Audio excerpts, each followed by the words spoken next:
संगठन काम कर रही है, आईसीएल जो काम कर रहा है उसमें क्या कुछ खास है?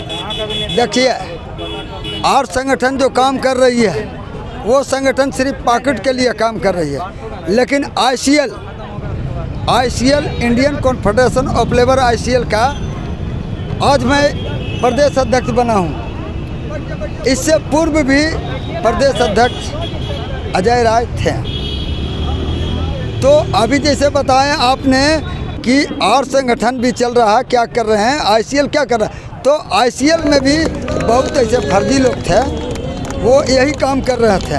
लेकिन ये स्वर्गीय अशोक भट्टाचार्य जी का हम लोग अच्छाई, दलित, पिछड़ित, वंचित लोगों को कार्य को देखते हुए हम लोगों ने बुरे आदमी को खदेड़ने का काम किए। और आज जो भी पूरे झारखंड प्रदेश हो या पूरे राष्ट्र में हो, एक भी ऐसे पदाधिकारी नहीं है कि जिनको कोई तरह का मतलब है कि हमको 2 रुपया का लालच है। तो हम लोग श्रमिक संघ का, मजदूर संघ का कार्य करते हैं। हम लोग को किसी का लालच नहीं है कि 4 आना हमको दे तो हम उनका काम करेंगे। हम निस्वार्थ निकले हैं काम करने, हमको इच्छा है काम करने का। हम गरीब, दलित, पिछड़ित, मजदूर का काम करेंगे। हम काम करेंगे तो लोग स्वयं बताएगा कि दिनेश सोनी ने आप क्या किया। अभी जैसे हर चीज़ों का महंगाई बढ़ चुका है, लोग जो भी सरकारी नौकरी कर रहे हैं उनका बढ़ गया, स्कूल का फीस बढ़ गया। ऐसे में जो श्रमिक जो हैं, जो कि आपको मॉल में काम करते हैं, दुकानों में काम करते हैं, कपड़ों के दुकानों में काम करते हैं, उनका सैलरी नहीं बढ़ रहा। इसके लिए आप लोग क्या कुछ कर रहे हैं? देखिए, उनका सैलरी नहीं बढ़ रहा तो ये तो सबसे पहले केंद्र सरकार का, राज्य सरकार की बात है कि जो भी अफसर तत्व के लोग का सबका बढ़ रहा है। लेकिन अफसर लोग का पेमेंट के साथ साथ मान लीजिए कि बेड़ों में उनको ड्यूटी दिया गया, अब बेड़ों से डेली रांची अप डाउन कर रहा, उनका तेल का खर्चा वो तो अपना पॉकेट से नहीं दे रहा, इसलिए उनको बुझा नहीं रहा। सरकार का पैसा लुटा रहा कोई भी अफसर हो, जो भी तेल पानी जला रहे वो सरकार का।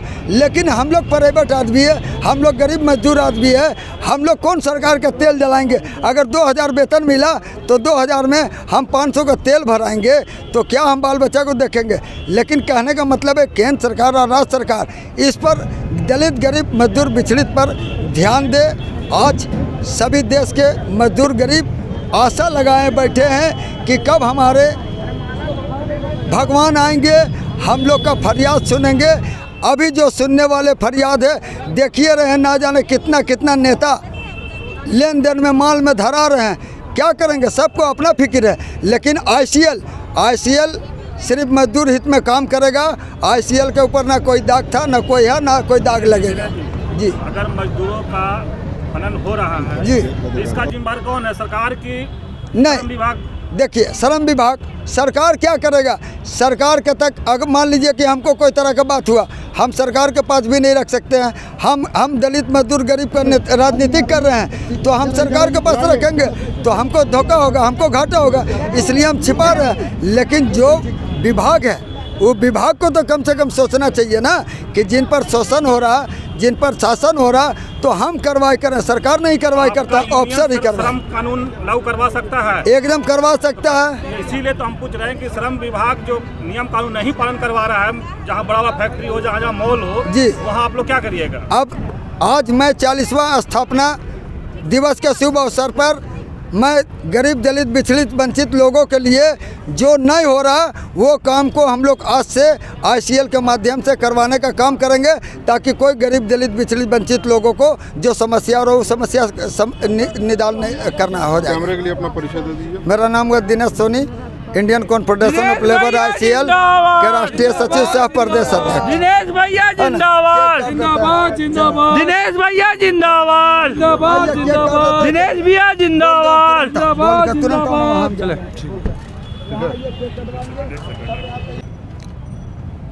देखिए, पहले सभी झारखंड वासी और आप लोगों को सभी को जोहर मेरा तरफ से और आईसीएल परिवार की तरफ से। आज हमारे 40वां स्थापना दिवस है। ये स्थापना दिवस पर झारखंड प्रदेश के जितने भी हमारे आईसीएल के पदाधिकारी हैं और साथ ही साथ हमारे झारखंड प्रदेश के जितने भी श्रमिक भाई बहन और सभी को मेरा तरफ से बहुत बहुत शुभकामनाएं।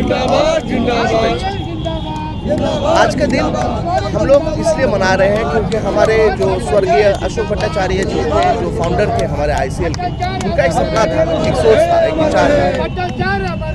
पहले वो ये जो आईसीएल का स्थापना किए थे वो एक ही सोच विचार किए थे कि ये नॉन पॉलिटिकल हो, कोई पॉलिटिकल या कोई भी पॉलिटिकल पार्टी का साथ इसका संबंध ना हो। क्योंकि आज 2022 का दिसंबर महीना आ गया, ऑलमोस्ट ख़त्म होने को आया है ये साल। नया साल के लिए मैं सभी जितने भी आईसीएल के पदाधिकारियाँ हैं और साथ ही साथ जितने भी हमारे भाई बंधु रिश्तेदार जितने भी हैं, मैं सभी को एक ही बात कहना चाहता हूँ कि सब हाथों में हाथ डाल के और साथ चल के ये आईसीएल को आगे लेके चले जाए और साथ ही साथ श्रमिक लोगों के लिए कुछ अच्छा काम कर पाए, यही मेरा बात। केंद्र सरकार कोरोना के बाद बहुत सा फैक्ट्रियाँ बंद हो गया, बहुत से कर्मचारी या जो श्रमिक बोलिए रोड पर आ गए, भूखे हैं, तो उसके लिए आप लोग क्या किए हैं? देखिए, कोरोना काल में हमारे आईसीएल के तरफ से हम लोग जितना हो सके हम लोग काम करने का कोशिश किए हैं। हर जगह मोड़ पे जितना भी कोने हैं वो जगह पे हम लोग पहुंचने का कोशिश किए थे। लेकिन देखिए, हम लोग तो भगवान है नहीं, खैर सरकारी पहुंच नहीं पाया, फिर हम लोग तो छोटा मोटा इंसान होके भी हम लोग पहुंचने का कोशिश किया और एक छोटा संगठन होते हुए भी हम लोग कोशिश किए कि हर घर में हम लोग छुटकारा दे सके ये गरीबी से। आपका यूनियन बहुत पुराना है और इसका खासा नाम भी है और लोग इनका नाम भी लेते हैं, लेकिन खास करके कि इस निजी कार्यों में जैसे दायिका हो या खाना बनाने वाली हो या किन्हीं घर में पर्सनली निजी महिला लोग, तो ज़्यादातर महिलाएं इससे पीड़ित होती हैं। तो क्या उनके लिए कुछ आपका संगठन कर रही है क्या? देखिए, आज आप लोगों को ये एहसास हो रहा है, ये एहसास हम लोगों को काफ़ी पहले से होता आया है, इसीलिए हमारा महिला संगठन भी बहुत ज़्यादातर से एक्टिव रहता है और हमारा महिला संगठन भी आईसीएल में बहुत मजबूत है। और झारखंड में आज के दिन, आज ये 40वां स्थापना दिवस में हम लोग झारखंड में 2 अच्छे संगठन को हम लोग जोड़े हैं। सो ये संगठन के ऊपर उम्मीद रखते हैं कि आपका जो इशू है, ये इशू के ऊपर हम लोग ये दोनों संगठन को साथ में लेके बहुत अच्छा तरह से काम कर पाएंगे इन लोगों के बारे में। यहाँ वर्क करती हैं महिलाएं, तो गरीब तबके के लोग होते हैं, जी, लेकिन क्या है मनमाने तरीके से वेतन या समय पर देते हैं, नहीं देते हैं, मनमाना ढंग से करते हैं। तो क्या एक संगठित करने का ये है कि निश्चित एक मानदेय हो या कुछ ऐसा विचार? जी, 2022 का आज दिसंबर महीना है, ऑलमोस्ट ख़त्म होने को आया है ये साल। हम लोग 2023 का जनवरी महीने में एक वर्कशॉप रखने जा रहे हैं जहाँ पे ये सब पीड़ित और शोषित महिलाओं को हम लोग एकजुट कर पाएँ झारखंड प्रदेश में। और साथ ही साथ इन लोगों का लेके हम लोगों का एक प्लानिंग है, जनवरी का 2nd वीक में हम लोग एक सरकार को डेपुटेशन देने वाले हैं। सो ऑलरेडी हम लोगों का ये सोच विचार ऑलरेडी किया हुआ है और जनवरी के 2nd वीक में हम लोग सरकार को एक डेपुटेशन देने वाले हैं, यही शोषित और पीड़ित महिलाओं के बिहाफ से आईसीएल की तरफ से। कैमरा के लिए अपना परिचय दे दीजिए। जी, मेरा नाम है अनिर्बान भट्टाचार्य, मैं राष्ट्रीय अध्यक्ष हूँ इंडियन कन्फेडरेशन ऑफ लेबर पे।